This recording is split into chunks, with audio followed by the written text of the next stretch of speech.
Hello everyone. Today I am going to discuss the third applications of Gauss theorem. So using Gauss theorem we can calculate electric field due to a thin spherical cell. So Gauss law সহায়ত আমি কি কৰিব পাৰো এটা thin spherical cellৰ কাৰণে কি কৰিব পাৰো ইলেক্ট্ৰিক ফিল্ড ক্যালকুলেট কৰিব পাৰো। এতিয়া তোমালোকে ইয়াত ফিগাৰটো চাবা ইয়াত আমি এটা spherical cell কনসিডাৰ কৰিছো। It is a spherical cell having radius r and O is the center. এটা এই spherical cell টোৰ সাৰফেসত ধৰা চাৰ্জ বিলাক ইউনিফৰ্মলি ডিস্ট্ৰিবিউট হৈ আছে হয়নে? So charge is distributed uniformly over the surface of the spherical cell. ঠিক আছে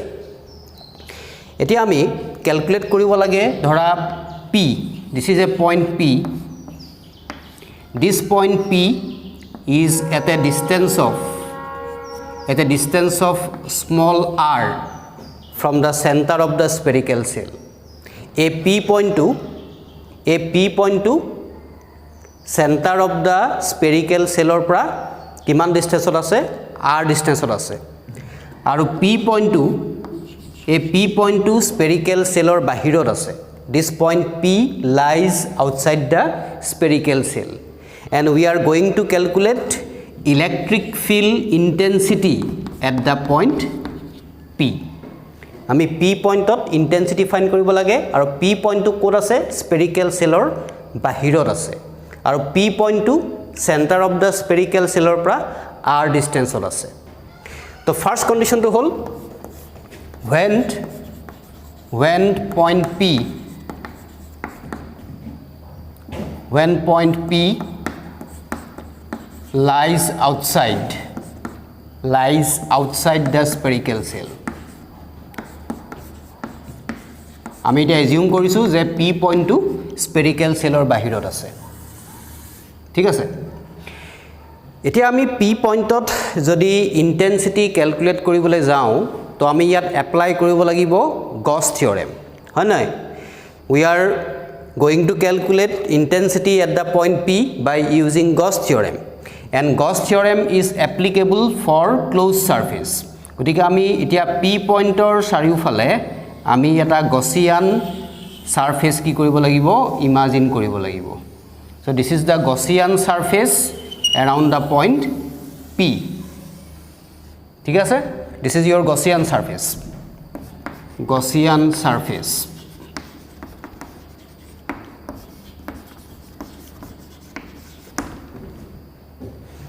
কেলে আমি Gaussian surface ইউজ কৰিছো কাৰণ আমি ইয়াত Gauss law এপ্লাই কৰিম আৰু Gauss law applicable হয় ক্লোজ সাৰফেসৰ কাৰণে। That's why we are considering Gaussian surface around the point P. এতিয়া এই Gaussian surface টোৰ ৰেডিয়াস কিমান হ'ব r হ'ব small r is the radius of the Gaussian sphere. এতিয়া আমি এই Gaussian surfaceৰ প্ৰত্যেকটো পইণ্টত ইন্টেন্সিটিৰ ম্যাগনিটিউড কি পাম কনস্ট্যান্ট পাম। যদি তোমালোকে এটো পইণ্টত ইন্টেন্সিটি ফাইন্ড কৰা ইন্টেন্সিটিৰ ম্যাগনিটিউড ই পাবা এটো পইণ্টত উলিয়ালেও ই পাবা এটো পইণ্টত উলিয়ালেও ই পাবা এটো পইণ্টত উলিয়ালেও ই পাবা। গতিকে এই সাৰফেসৰ Gaussian সাৰফেসৰ প্ৰত্যেকটো পইণ্টত ইন্টেন্সিটি কি থাকে কনস্ট্যান্ট থাকে। at every point of Gaussian surface intensity magnitude of intensity remains constant. ঠিক আছে এতিয়া আমি কি কৰিব লাগিব ধৰা আমি ইয়াত গুটেই Gaussian surface টোৰ কাৰণে ফ্লাক্স ক্যালকুলেট কৰিব লাগে হয়নে? Now you calculate flux electric flux through this Gaussian surface. এতিয়া আমি এই গুটেই সারফেস টোৰ কাৰণে ফ্লাক্স টো কেনেকৈ ফাইন্ড কৰিম? So electric flux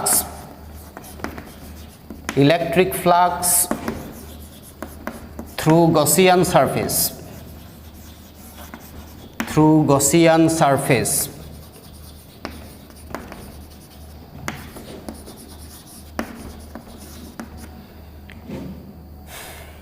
কেনেকৈ ফাইন্ড কৰিম? phi equals to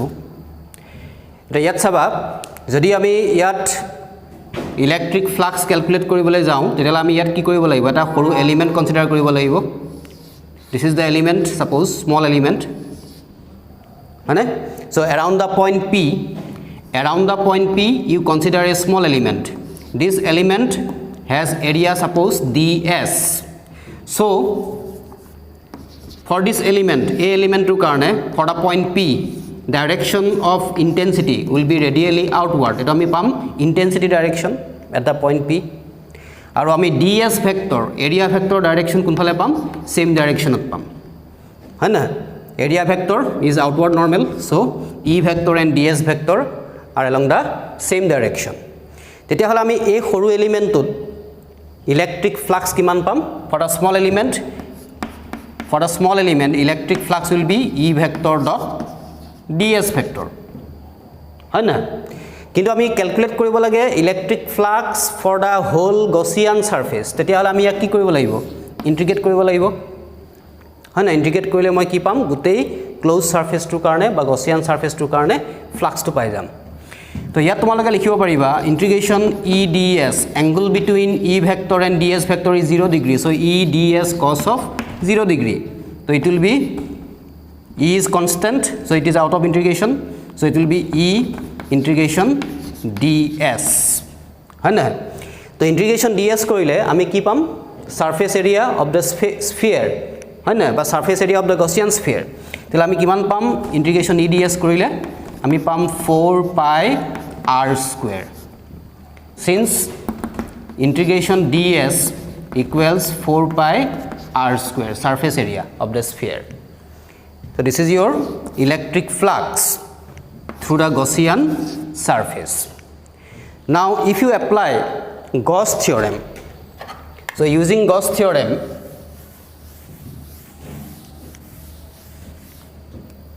so from Gauss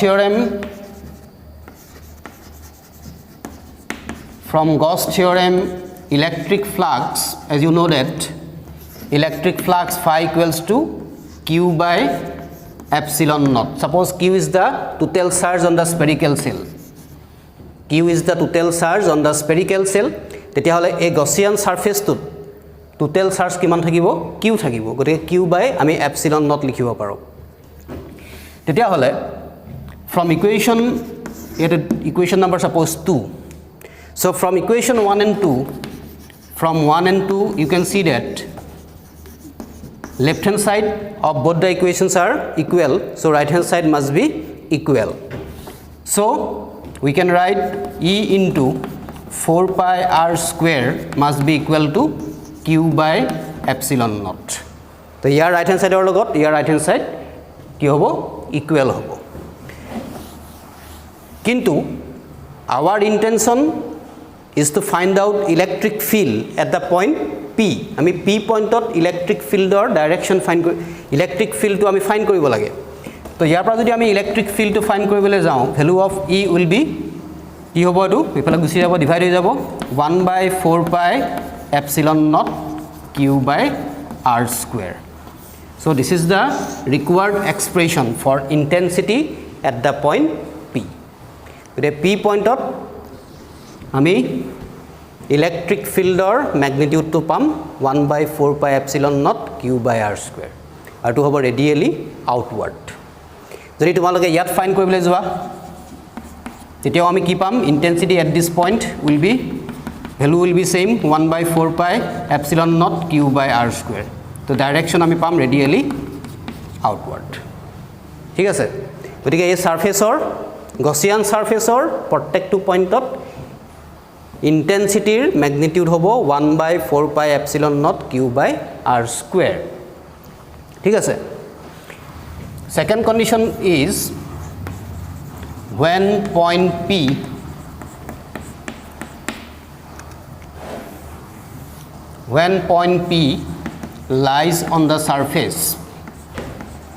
lies on the surface of the cell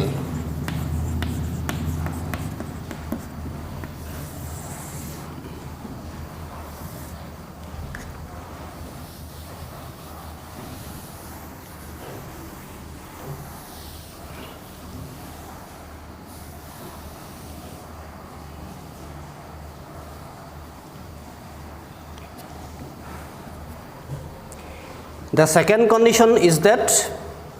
when the point P lies on the surface of the cell. যদি আমি imagine কৰোঁ যে P পইণ্টটো এবাৰ ক'ত আছে স্পেৰিকেল চেলৰ সাৰফেসত আছে the point P now lies on the surface of the spherical cell তেতিয়া হলে this point P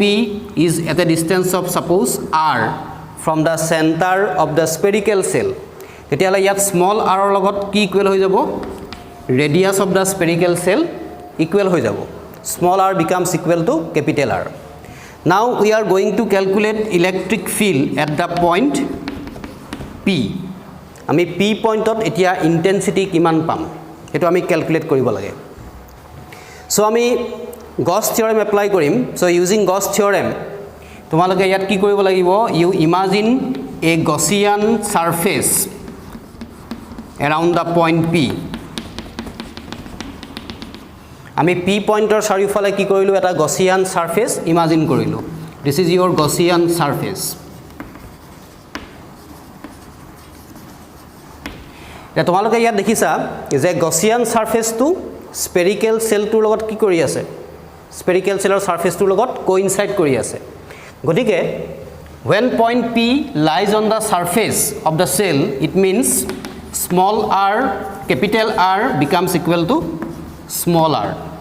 ঠিক আছে এতিয়া আমি P পইণ্টত ইন্টেন্সিটি ফাইন্ড কৰিব লাগে the expression was P equals to আমি আগৰ কেছটোত কি পাইছিলো intensity E equals to 1/4 pi epsilon naught q by r square আছিলে হয় না তো ইয়াত আমি এতিয়া কি কৰিব লাগিব স্মল r ৰ জায়গাত পুট কৰিব পাৰিম capital R because the point P lies on the surface of the spherical cell. So in that case your value will be 1/4 pi epsilon naught q by আমি ইয়াত স্মল r ৰ জায়গাত কি লিখি দিব পাৰিম ক্যাপিটেল R লিখি দিব পাৰিম So this is the expression for intensity at the point P when the point P lies on the surface of the spherical cell. হয় না So this expression can be written in another form. এই এক্সপ্ৰেছনটো আমি এটা বেলেগ ফৰ্মতো লিখিব পাৰো As you know that surface charge density তোমালোকে এটা পাইছিল আগতে surface charge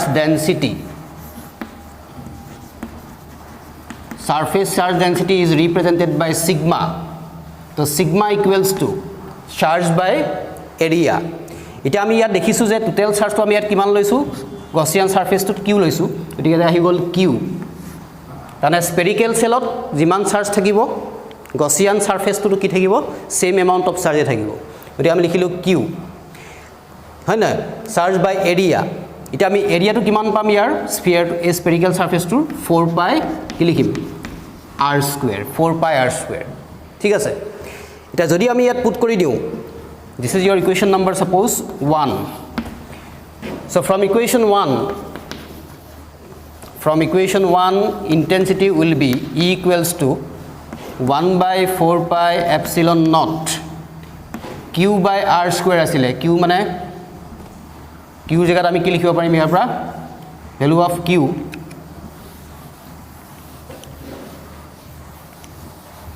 intensity E equals to 1/4 pi epsilon naught ইয়াৰ পৰা আমি value of q কিমান পাম এটো ইনটু হৈ যাব 4 pi r square into sigma তো আমি যদি ইয়াত পুট কৰি দিও q by r square আহে 4 pi r square into sigma by r square হয়না তো ইয়াত তোমাৰ এতিয়া 4 pi ক্যান্সেল যাব r square ক্যান্সেল যাব তো আমি কি পাম sigma by epsilon naught ঠিক আছে it means electric field on the surface of the spherical cell is constant গতিকে আমাৰ সারফেসত আমি spherical cell to surface আমি electric field to কি পাম constant পাম হয় না if sigma less than 0 যদি sigma less than 0 হয় it means direction of electric field will be radially inward and if sigma greater than 0 then direction of electric field will be radially outward ঠিক আছে তো আমি এনেকেও লিখিব পাৰোঁ this is Euro equation number 2 ঠিক আছে The third condition is we have another condition third condition is when point P lies inside the spherical cell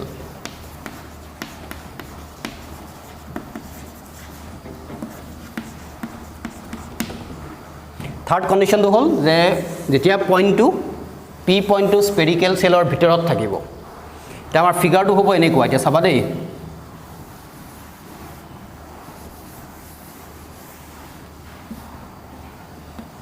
so this is your spherical cell having radius capital R in which charge Q is distributed uniformly over the surface. Suppose we are going to calculate electric field at the point P. আমি এতিয়া P পইণ্টত electric field calculate কৰিব লাগে and this point P lies inside the spherical cell. এই P পইণ্টটো spherical cellৰ ক'ত আছে ভিতৰত আছে and this point P is at a distance of R from the center of the spherical cell. So definitely আমি ক'ব পাৰিম যে R less than capital R. তো ইয়াত small r টো কি হ'ব capital R তকৈ less হ'ব এতিয়া তোমালোকে এতিয়া P পইণ্টত ফ্লাক্স ক্যালকুলেট কৰিব লাগে তো you consider or imagine a Gaussian sphere around the point P. আমি এতিয়া কি কৰিলো P পইণ্টৰ চাৰিওফালে এটা Gaussian sphere ক্যালকুলেট কনসিডাৰ কৰিলো This is your Gaussian sphere. ঠিক আছে তেতিয়া হলে এই Gaussian sphere টো this is your Gaussian sphere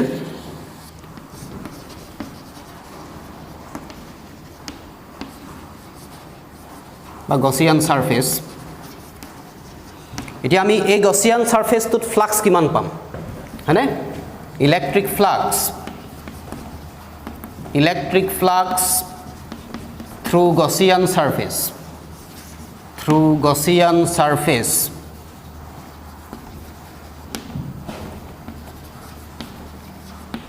কি লিখিম আমি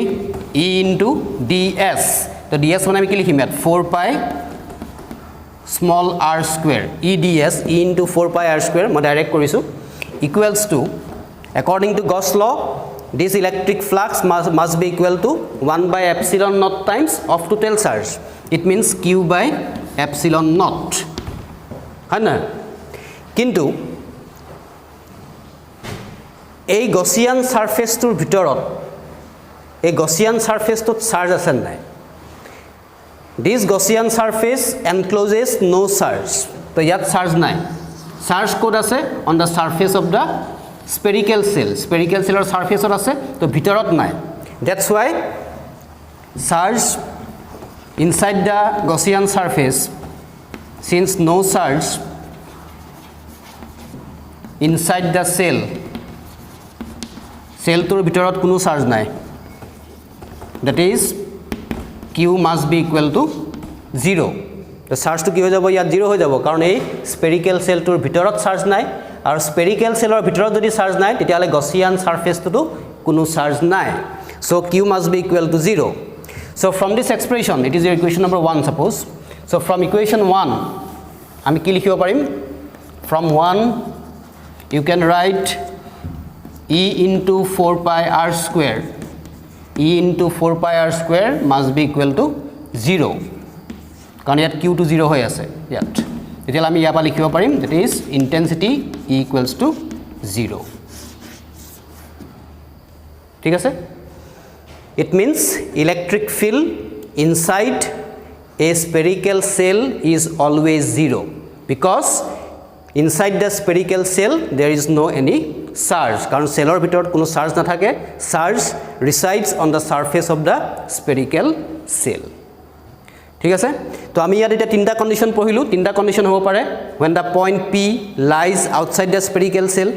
second condition is when the point P lies on the surface of the spherical shell, and the third condition is when the point P lies inside the spherical shell. হয় না এই তিনটা condition আমি ইয়াত পালো তোমালোকে নিশ্চয় বুজি পালা এইখিনি okay so this is all about for today's class thank you